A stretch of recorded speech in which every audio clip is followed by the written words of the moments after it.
That character who disrupted heaven is here again. No need to stand on ceremony, all of you," said Pilgrim, waving his hand. "And don't be alarmed. I came to find Virapaka, the broad-eyed Devaraja." Before he had finished speaking, the Devaraja arrived and greeted Pilgrim, saying, "It's been a long time. I heard some time ago that the Bodhisattva Guanyin asked the Jade Emperor for the services of the 4 sentinels, the 6 gods of light and darkness, and the guardians to protect the Tang monk as he goes in quest of scriptures in the western heaven. She also said that you had become his disciple. How do you have the leisure to be here today?" "Don't mention leisure," said Pilgrim. "The Tang monk met some wicked people on his journey, who are about to have him burned up. It's an extreme emergency, and that's why I've come to borrow your fire-repelling cover to save him. Bring it to me quickly. I'll return it the moment I'm finished with it." "You are wrong," said the Devaraja. "If wicked people are starting a fire, you should go find water to save him. Why do you want the fire-repelling cover?" Pilgrim said, "You have no idea what's behind this. If I find water to save him, the fire won't burn, and that will benefit our enemies instead. I want this cover so that only the Tang monk will be protected from harm. I don't care about the rest. Let them burn. Quickly. Quickly. A little delay and it may be too late. You will botch up my affairs down below. This monkey is still plotting with an evil mind," said the Devaraja, laughing. After looking out for himself, he is not worried about other people. "Hurry," said Pilgrim. "Stop wagging your tongue, or you'll upset my great enterprise." The Devaraja dared not refuse and gave Pilgrim the cover. Pilgrim took it and descended through the clouds to the roof of the Chen Hall, where he covered up the Tang monk, the white horse, and the luggage. He himself then went to sit on the roof of the back room occupied by the old monk in order to guard the cassock. As he saw the people lighting the fire, he pressed his fingers together to make a magic sign and recited a spell. Facing the ground to the southwest, he took a deep breath and then blew it out.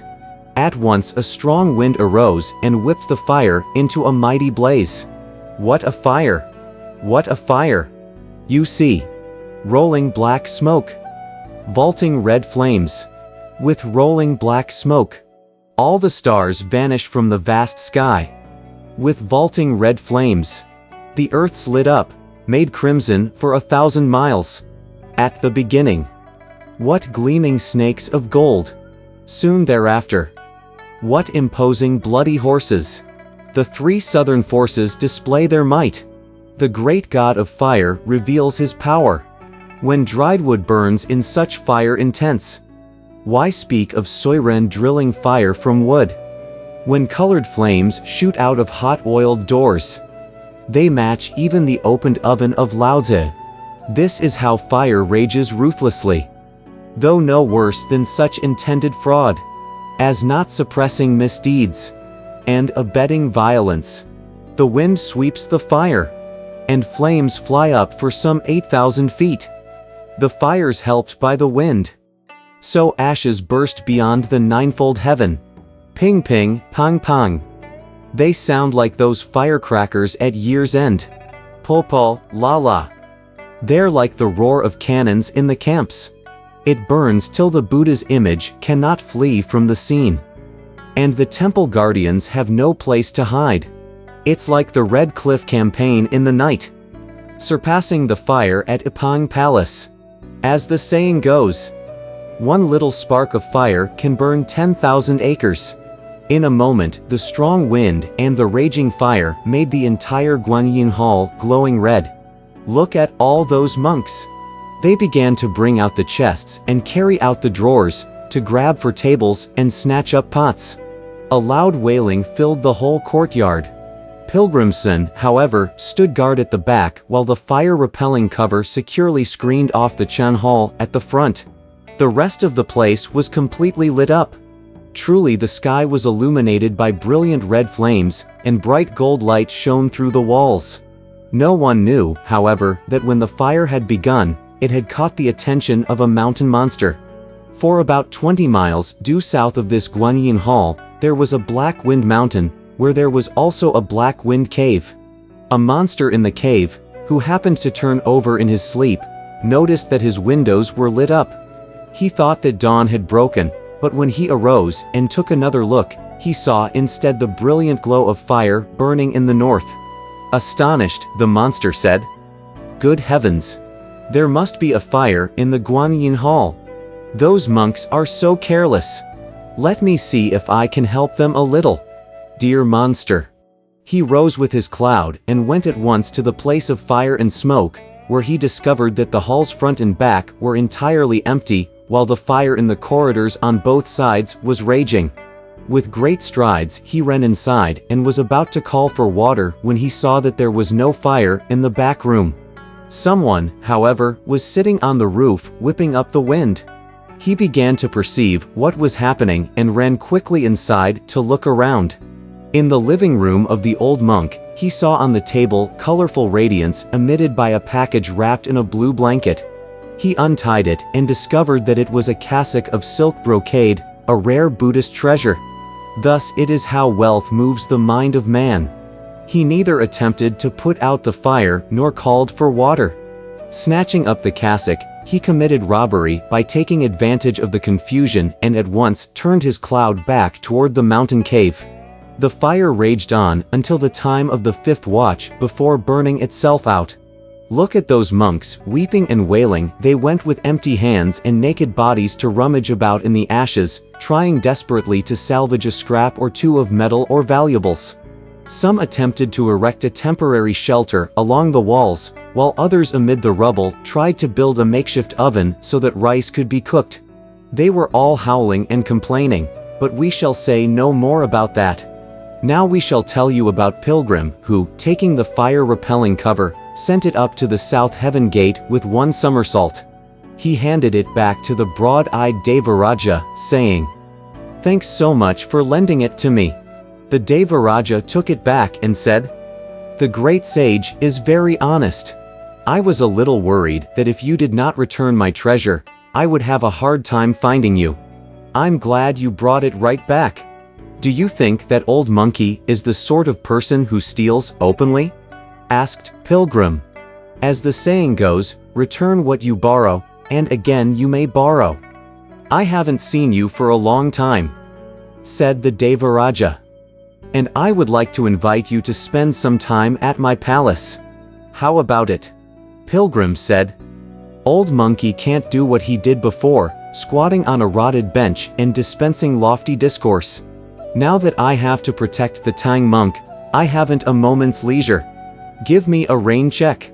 He took leave of the Devaraja quickly and dropped down from the clouds.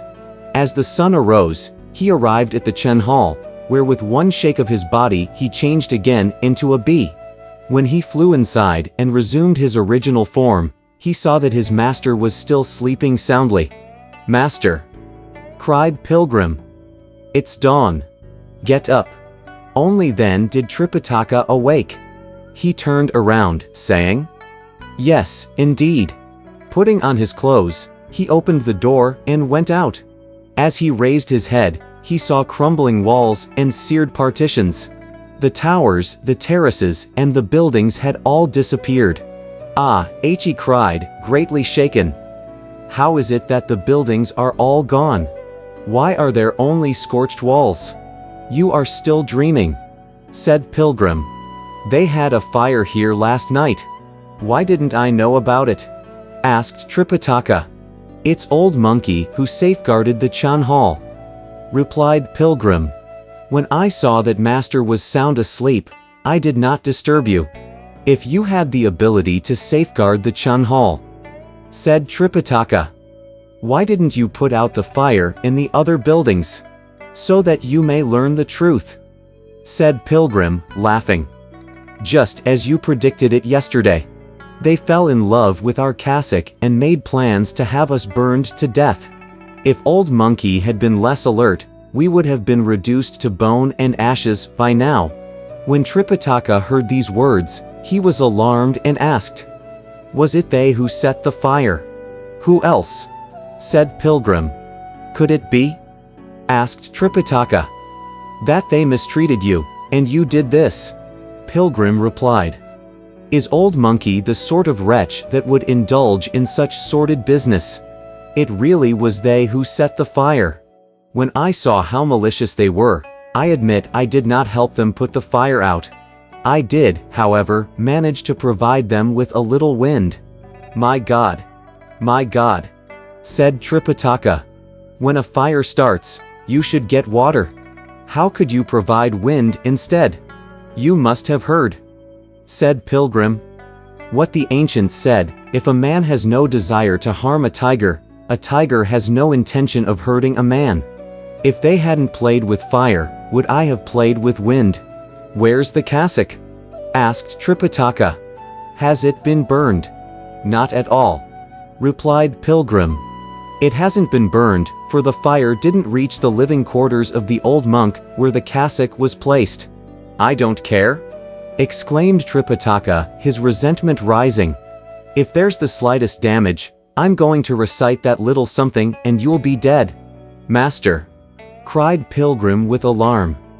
Don't start your recitation. I'll find the cassock and return it to you, and that'll be the end of the matter. Let me go fetch it so that we can start on our journey.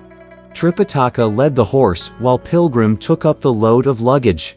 They left the Chan Hall and went to the room at the rear.